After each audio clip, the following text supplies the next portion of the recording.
Mga plano sa farm. Ano nga ba ang mga plano namin dito sa farm? Mag-small projects muna ako habang iniintay yung luto ni Jay. Nagluluto siya. Medyo na-miss ko mag-small project lalo at napakaaga pa sa farm. Masarap magtrabaho na kauntian bago mag-almusal. Ang pagkain natin. So, andito tayo sa farm. Napakaaga, napakasarap. May malikot akong aray ko naman. May kailangan namang bumangga lagi. Mag-small projects muna ako habang iniintay yung luto ni Jay. Nagluluto siya. Ngayong umaga ay gusto ko lang experience ang mag-small project ulit. Mga maliliit na gawain at mabilisan.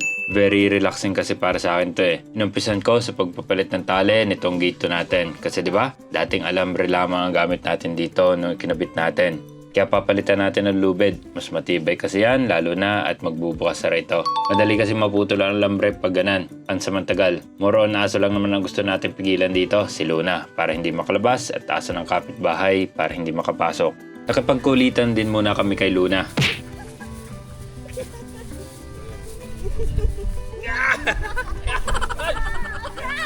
Ay binugbog naman si Jay Second small project natin ay ang pag-ayos nitong drainage nitong ating lababo sa poso.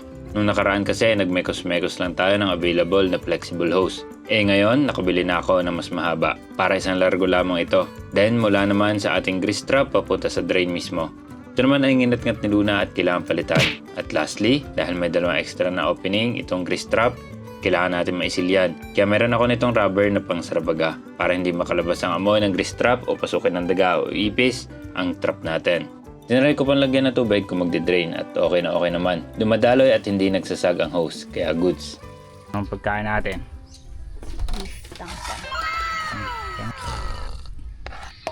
Talong. Ayun nga pala, ang daming plano pa dito sa farm. Isa-isa lamang at hindi kaya pa in terms of time and fun. Pero nag-estimate na rin ako kasi kailangan nating ilipat ang mga alaga natin. Andyan ang greenhouse natin, na-miss na natin lahat makita at magtanim ng lettuce. Andyan ang brooder, grower house. Tingin ko pagtatabihin ko na sa gilid na ito yung dalawa na yun. Isa na lang siguro ang ilalagay ko dito na grower house. Okay na yun. Ang dami namin gustong ilagay ni Jay dito, kaya ang dami kong sinusukat.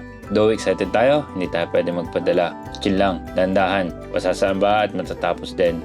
At in the first place, actually, wala tayong pampatayo nito lahat outright. Kaya talagang isa-isa and may isang exciting na project dito sa farm.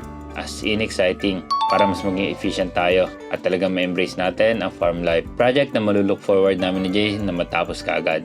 Para na rin mabuksan natin ang tent pitching site natin. Dadating din yan for sure. Kailangan ko lang ma-ensure na may offer talaga itong farm para sa mga mag-visit. Plano na lang plano at unti-unti lang. Basta saan ba, mararating din. Basta dedicated, matyaga at may action syempre. Yun lang, peace.